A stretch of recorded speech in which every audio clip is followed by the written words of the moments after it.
A színes ruhák élénkítik az arcot, a karcsú fazonúak a nőiességet hangsúlyozzák, idén a hosszított derekúak a divatosak, a türkisz színű jól áll a szőkéknek és a barnáknak egyaránt, a ruha csipkével és traszkővel van díszítve.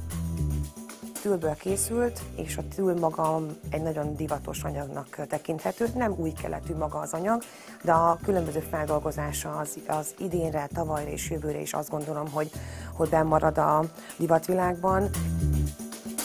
A barackvirág színű ruhafodrokkal díszített, amely a spanyolos stílusra jellemző. A csipke és a strasszkő díszítés az elegancia jellegét adja, mint ahogy az alapanyag is, így a tül és az organza.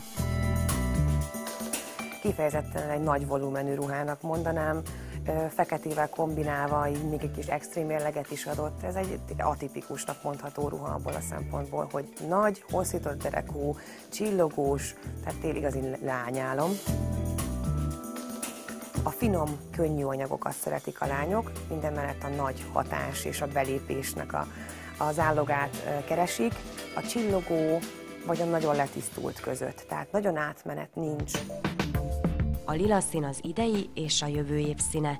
Több árnyalata van, arckarakterhez, valamint test, szem és bőrszínhez kell megtalálni a legmegfelelőbbet. Sokan félnek tőle pont azért, mert ha nagyon sötét, akkor akár öregíthet is a viselőjén, de vannak nagyon fiatalos lila árnyalatok, amiket érdemes felpróbálni, tehát mindenképpen javaslom, hogy nézegessünk, merjünk próbálni, mert mindenkinek van egy megfelelő, szép árnyalatú lila színe.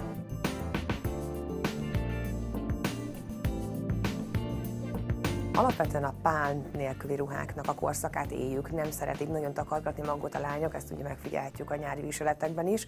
Az alkalminál különösen szeretik a mellhangsúlyos ruhákat, szeretik a szívdekoltást.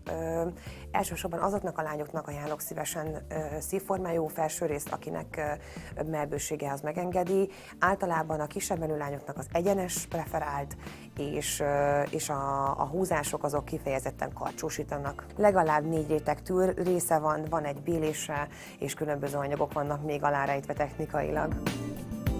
A pink is élénk szín, a fazonja királylányos, vékony, magas lányokon áll jól.